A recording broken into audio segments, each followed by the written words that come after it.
के हवाले से हमें बताएं क्या सर देखिए, हमने अपनी प्रैक्टिस में पहली बार देखा कि दो एक्यूज़ पेश हों। अर्गमान को 10-2 को अरेस्ट किया और शिराज को 14 को अरेस्ट किया। 10-2 वाले को पीसी दे दिया और 14 वाले को जेसी कर दिया। तो कोई जस्टिफिकेशन नहीं थी। स्टिक के हवाले से कह रहे हैं कि जो क्राइम वेपन स्टिक है वो रिकवर करनी है। गुजारिश ये है कि वो ना तो पहले रिमांड में कभी जिक्र आया उसका, और ना ही एफआईआर के मुताबिक, और ना ही पूरी प्रोसेस इन्वेस्टिगेशन में उसका जिक्र नहीं आया।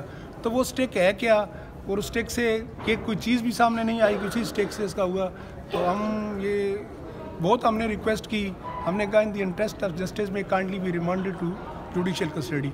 और दूसरी गुजारिश ये है कि 173 की रिपोर्ट ये कहती है कि with in 15 days investigation complete नहीं है तो आप उसके लिए इंटरिम चालान दें।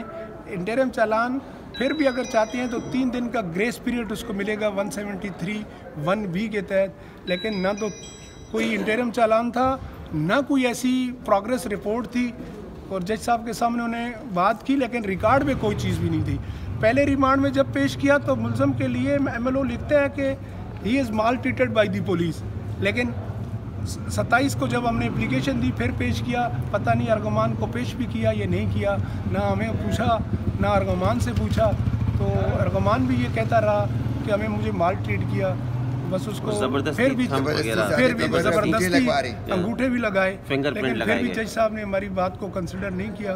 उन्होंने जो मुनासिब समझा, लेकिन फिर उनको 10 तक जुडिशियल। अच्छा, ये कंप्लेन तो खैर अरमुगान ने भी की। ये बताएं कि आपके ख्याल में आपके क्लाइंट के हक में भी कोई चीज़ जारी है या कौन सा केस बन रहा है, क्योंकि इसमें 4 केसेस बनाए गए हैं। सर देखिए ना, हमारे खिलाफ जो उन्होंने कहा कि इनके खिलाफ नारकोटिक का केस है, इनके खिलाफ डब्बा का केस है, इनके खिलाफ लोगों को हरास करने का केस है, इनके खिलाफ लोगों को मारने का केस है।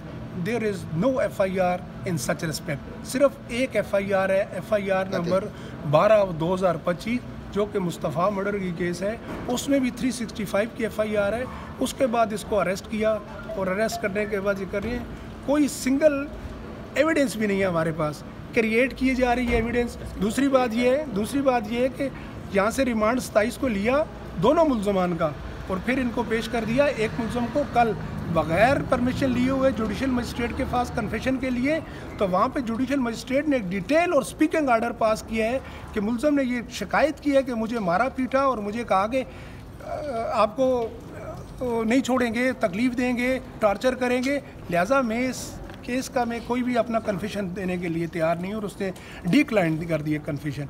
इसी बुनियाद पे शिराज को जुडिशियल कस्टडी हुआ है। वो जुडिशियल कस्टडी हो गया, उसका 164 भी डिक्लाइन हो गया। लेकिन मजिस्ट्रेट ने साथ में ये भी तो ओपन कोर्ट में कहा कि मुल्ज़म ने मुझे बताया कि मेरे सामने ये सारा वाक़या हुआ, मेरे सामने अरमान ने रॉड से मारा उसको, जिससे वो शदीद ज़ख्मी हुआ। बाद में उसको गाड़ी की डिग्गी में डाल के वहाँ ले गए और वहाँ जाके जलाया। ये यार गुजारिश ये है, नहीं, ये कल ओपन कोर्ट में ये गुजारिश है, जब बंदा पुलिस कस्टडी में होगा, 1 मिनट आप बता देंगे, जब ये पुलिस कस्टडी में होगा बंदा, तो ये तो हर चीज़ उसको जो पुलिस कहेगी उसको कहेंगे भाई।